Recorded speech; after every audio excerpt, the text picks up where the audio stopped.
পূর্বাচল ৩০০ ফিটে নিহারি খাওয়াও যেন এক বিলাসিতা, কারণ এটা তো বড় লোকদের এলাকা। এই এলাকায় যা নিহারি খাইলাম, তারপরে পূর্বাচল এলাকায় যায়া কিছুক্ষণ ঘুরলাম। এই জায়গাটা খুবই ভালো লাগছে, আবাসিক এলাকা। তো চলো শুরু করা যাক আজকের ভিডিও ১০০। আমরা একদল পাপি বান্দা বিকাল ৫টার দিকে একটা হাইস লিয়া দুমায়া রওনা দিছিলাম একেবারে ৩০০ ফিটের ভিতর দিয়া পূর্বাচল এলাকায়। এই আবাসিক এলাকার এই জায়গাটাও আসলে অসাধারণ, খুবই ভাল লাগছে আমার।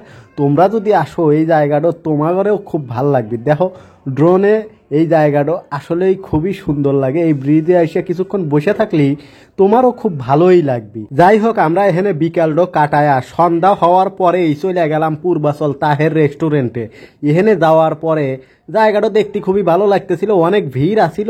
তারপরে ওখানে যায় আমরা সব দলমল বাই দিয়ে খুব সুন্দর করে সাজায় গোছায় একটা টেবিল নিয়ে বসে পড়লাম। আর এদিকে সুগ্রীব দেখো কি সুন্দর করে ফোনে কথা করছে, আর এই যে নিহারি দিয়া দিল।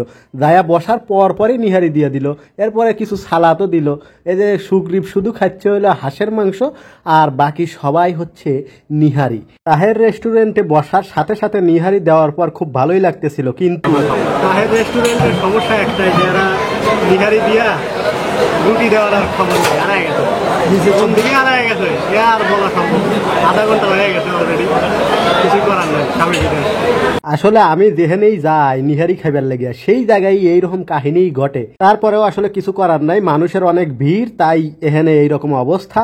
এখন আমার যখন এইরকম সময় কাটতেই ছিল না, তখন ভাবলাম যে সালাদ দিয়েই আজকে নিহারিটা খায়া ফেলাই, কিন্তু কিছুই করার নাই। শেষ পর্যন্ত ১.৫ ঘন্টা পরে দেখলাম ২-৩টা রুটি দিল।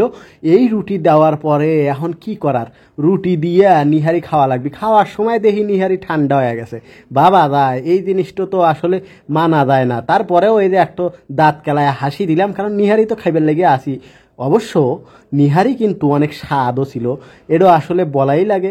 এটাও কিন্তু আবার ভাইব না যে আমি তেল দিতেছি। এই রেস্টুরেন্টের এই নিহারিটা খাইলাম ২০০ টাকার নিহারি আর ৪০ টাকার রুটি, মানে প্রতি পিস রুটির দাম ৪০ টাকা। কিন্তু খাতি খুবই ভালো লাগছে, অসাধারণ নিহারি। এই জায়গায় খায়া আমি শান্তি পাচ্ছি। শুধু আমার কাছে নিহারি কিন্তু স্বাদের লাগে নাই, আমার ছোট ভাই তারপরে বন্ধু এরা যারা সাথে গেছিল সবার কাছেই খুবই ভালো লাগছে।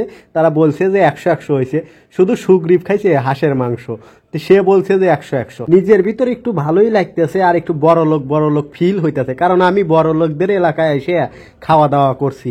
ইন ফিউচার আমিও কি তাহলে বড় লোক হয়ে যাবো। যাই হোক, শেষমেশ আমরা এই যে পূর্বাচল ৩০০ ফিট দিয়ে দুমায়া গাড়ি টাইনে চলে আসালো ছিলাম।